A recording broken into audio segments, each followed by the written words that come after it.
ধন্যবাদ। বসুন, দয়া করে সবাই বসুন। বসুন দয়া করে। ধন্যবাদ।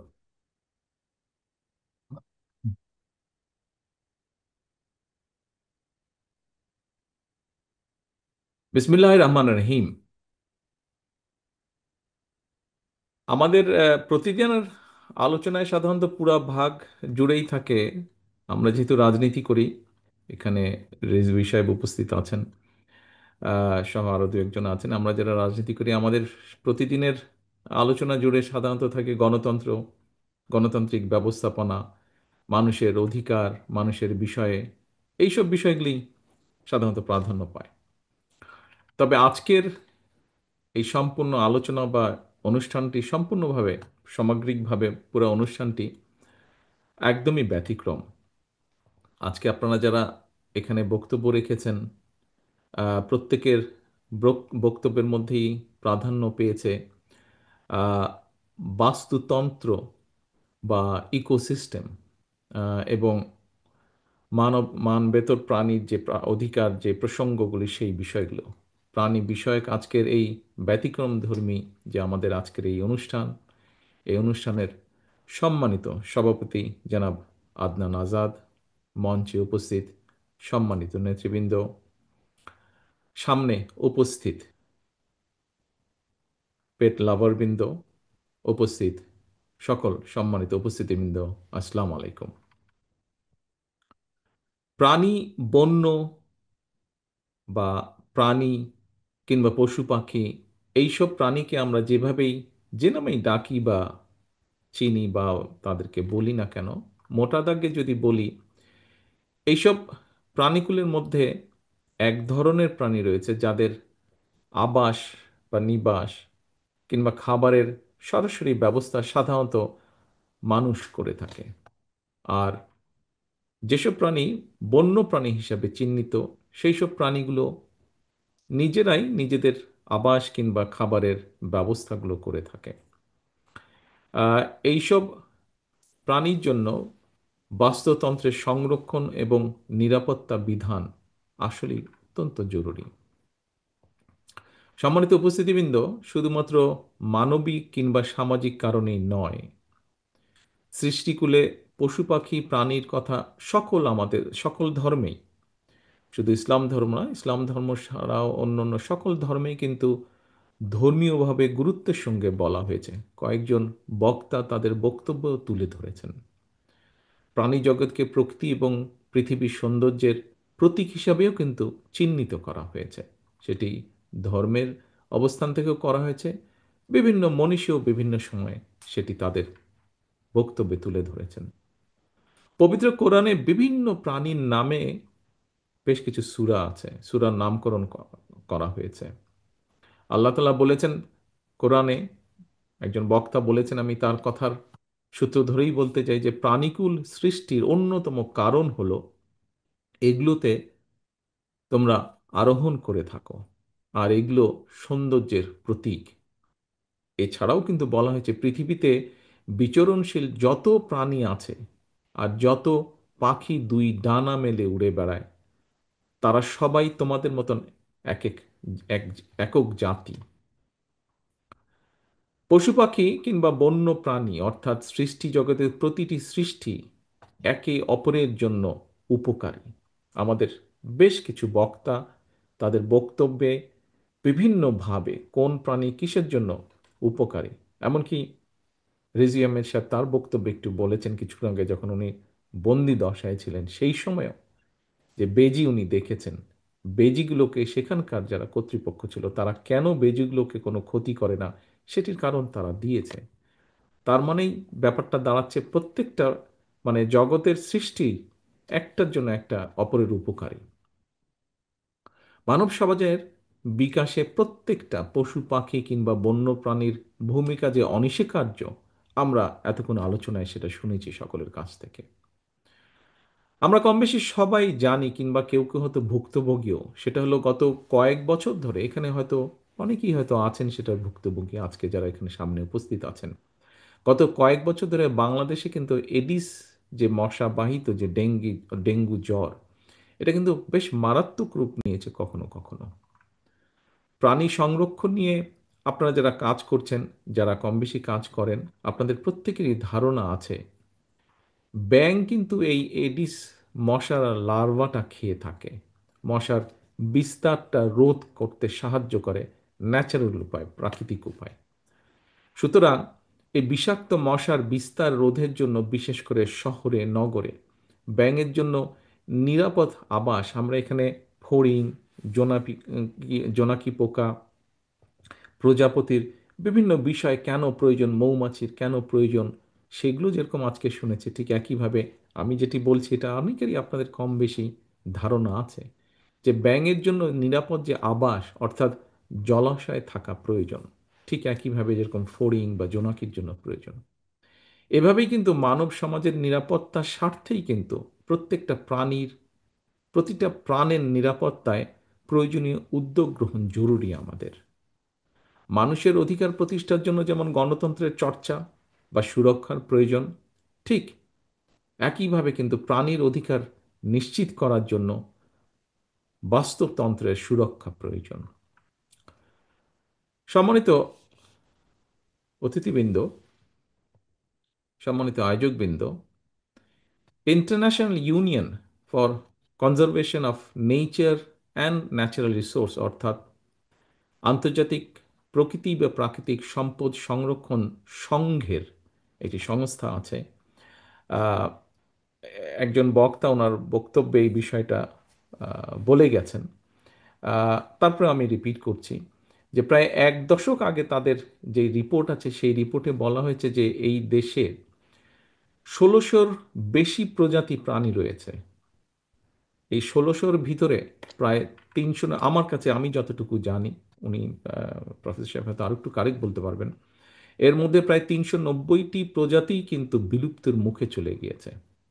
এবং এটা শুধু বাংলাদেশেই নয়, বিশ্বের আরো অনেক দেশেই কিন্তু মানুষের সৃষ্টি পরিস্থিতির কারণে অনেক প্রজাতির অস্তিত্ব হুমকির সম্মুখীন আজকে।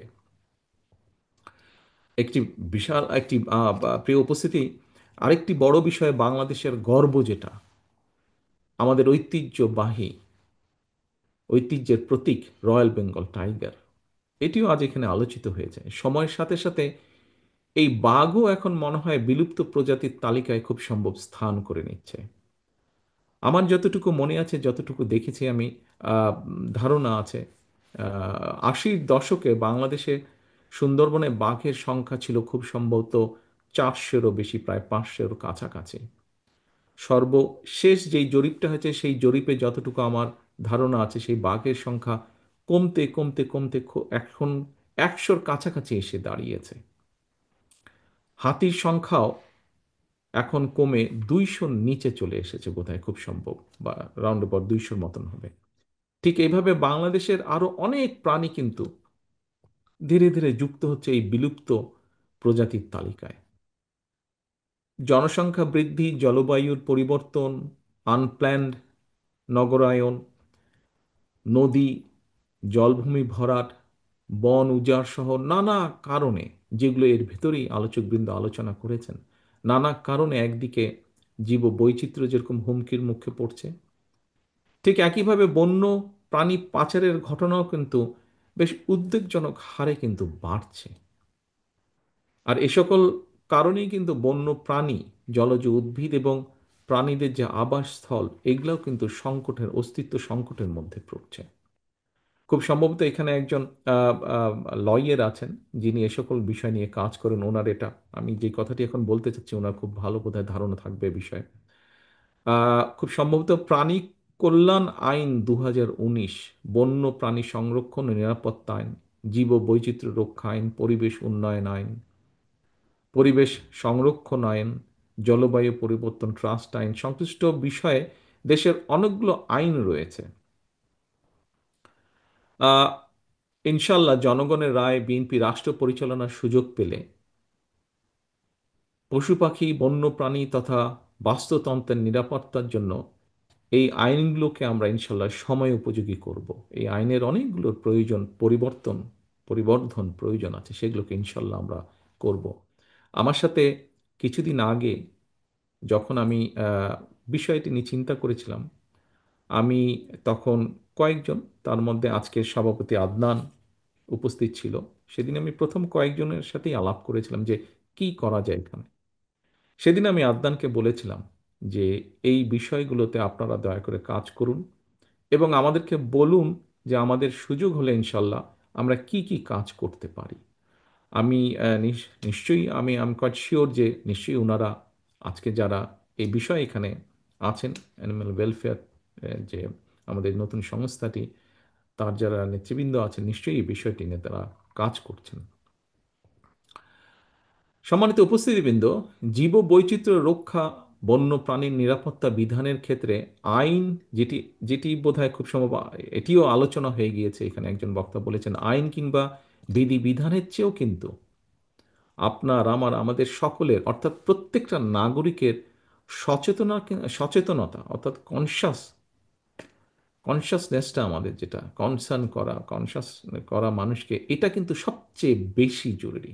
আমাদের প্রত্যেকের এই উপলব্ধিটা আসতে হবে, মনের ভেতরে উপলব্ধিটা থাকতে হবে যে জীব বৈচিত্র্য রক্ষা এবং বন্য প্রাণীর নিরাপত্তার সঙ্গে কিন্তু আমরা যারা মানুষ, মানব সমাজ, আমাদের নিরাপত্তাও কিন্তু জড়িত, আমাদের অনেক বিষয়ে জড়িত। সম্মানিত সুধীবৃন্দ, বিভিন্ন দল, ভিন্ন দল, ভিন্ন মত কিংবা অবৈধভাবে লোভ লালসার আশায় যেখানে মানুষের প্রতি মমত্ববোধের একটা অভাব প্রকট হয়ে উঠছে, সেখানে পশু পাখি কিংবা বন্য প্রাণীর প্রতি মমত্ববোধের কথা হয়তো অনাহূত ভাবার মতন মনে হতে পারে যে যেখানে মানুষেরই বিষয়, সেখানে হঠাৎ করে পশু পাখি নেই। তবে এটাও কিন্তু সত্যি, পশু পাখি, কুকুর, বিড়াল, হাতি কিংবা বাঘ অর্থাৎ প্রাণীর প্রতি মানুষের হৃদয় অনুভবের স্থান তৈরি যদি না হয়, শুধু আইন করে প্রাণীর আহার, আবাস, নিবাস নিশ্চিত করা, যা আজকে নিশ্চিত করার জন্য আমরা কিছু সংখ্যক মানুষ এখানে একত্রিত হয়েছে, যে বিষয়গুলো নিয়ে আমরা কনসার্ন এক্সপ্রেস করছি, আমরা যদি এই কনসাসনেসটা মানুষের মধ্যে যে অনুভূতিটা যদি আমরা তৈরি করতে না পারি, তাহলে শুধু এই প্রাণীর আইন করে প্রাণীর আহার, নিবাস, তাদের নিরাপত্তা নিশ্চিত, এই সবগুলো বিষয় কিন্তু অত্যন্ত কঠিন হবে। উপস্থিতিবৃন্দ, প্রাণীর নিরাপত্তা, অধিকার রক্ষা, মানব সভ্যতার উৎকর্ষতা এবং বিকাশের পর্যায় নির্ণয়ের ক্ষেত্রে প্রাণীর নিরাপত্তা এবং অধিকার রক্ষার বিষয়টি নির্ণায়ক ভূমিকা পালন করতে পারে। আমি মনে করি প্রাণী অধিকারের যে বিষয়টি শুধুমাত্র প্রাণীদের প্রতি মানবিক দায়িত্বই নয়, বরং জীব বৈচিত্র্যের সংরক্ষণ, বাস্তুতান্ত্রিক ভারসাম্য রক্ষা এবং মানব জাতির নিজেদের সুস্থ এবং টেকসই ভবিষ্যৎ নিশ্চিত করাও কিন্তু অত্যাবশ্যক। মানুষ যখন প্রাণীদের প্রতি সহানুভূতিশীল হয়, প্রাণীদের নিরাপদ আবাসস্থল নিশ্চিত করে, তখন এটা মানব সমাজের পরিপক্কতা এবং উন্নত নৈতিকতারই কিন্তু প্রতিফলন ঘটায়। সুতরাং মানুষ তার নিজের প্রয়োজনেই প্রাণীদের বাঁচিয়ে রাখা দরকার, প্রাণীদের আবাস অক্ষত রাখা দরকার। সম্মানিত সুধীবৃন্দ, আমরা যখন প্রাণীর নিরাপত্তা নিয়ে কথা বলছি, আমার ধারণা এই মুহূর্তে আমাদের হয়তো অনেকেরই মনে একটা চিন্তা হয়তো আসতে পারে, সেটা রাষ্ট্র যখন কখনো কখনো খোদ মানুষের নিরাপত্তা নিশ্চিত করতে ব্যর্থ হয়, তখন আমরা প্রাণীর নিরাপত্তা নিয়ে আলাপ করছি। কারো মনে এই ধরনের কথা আসাটা অন্যায্য নয় হয়তো। তবে আমাদের বোধহয় এটাও জেনে রাখা প্রয়োজন, নানা ক্ষেত্রে আমাদের সীমাবদ্ধতা কিংবা ব্যর্থতা দৃশ্যমান থাকলেও সকল শুভ উদ্যোগকে আমাদের প্রতিদিনের চর্চায় এবং আলোচনায় রাখা দরকার। আমি মনে করি ব্যক্তিগতভাবে আমি মনে করি আমি মনে করি গণতন্ত্রের সঙ্গে মানুষের অধিকারের সম্পর্কটা যেমন, বাস্তুতন্ত্রের সঙ্গে পশু পাখি এবং বন্য প্রাণীর অধিকারের সম্পর্কটা তেমন। সুতরাং রাষ্ট্র, রাজনীতিতে গণতন্ত্র এবং শুদ্ধাচার প্রতিষ্ঠিত থাকলে বাস্তবিকভাবেই বাস্তুতন্ত্র নিরাপদ থাকে। সম্মানিত উপস্থিতিবৃন্দ, আমার মনে হয় ১.৫ দশকেরও বেশি সময় ধরে একজন মানুষ, একজন নাগরিক হিসাবে সকল গণতান্ত্রিক রাজনৈতিক অধিকার হারানোর কারণে আমাদের অনেকের মনে হয়তো এক ধরনের অসহিষ্ণুতার জন্ম নিয়েছে। এই অসহিষ্ণুতা কাটিয়ে একজন মানবিক মানুষ হয়ে ওঠার জন্য মনুষ্যত্ব অর্জন আর পশুত্ব বর্জনই হোক আমাদের অঙ্গীকার। আমি বিশ্বাস করি আমি বিশ্বাস করি মানুষ হিসাবে আমরা রাষ্ট্র এবং সমাজে নিজেদের অধিকার নিশ্চিত করতে পারলে অন্য সকল প্রাণীর অধিকার সংরক্ষণের ব্যাপারেও আমরা আরও সতর্ক এবং যত্নবান থাকব। সেই বিবেচনা থেকেই দেশের রাজনৈতিক ডামাডোলের বাইরে এসে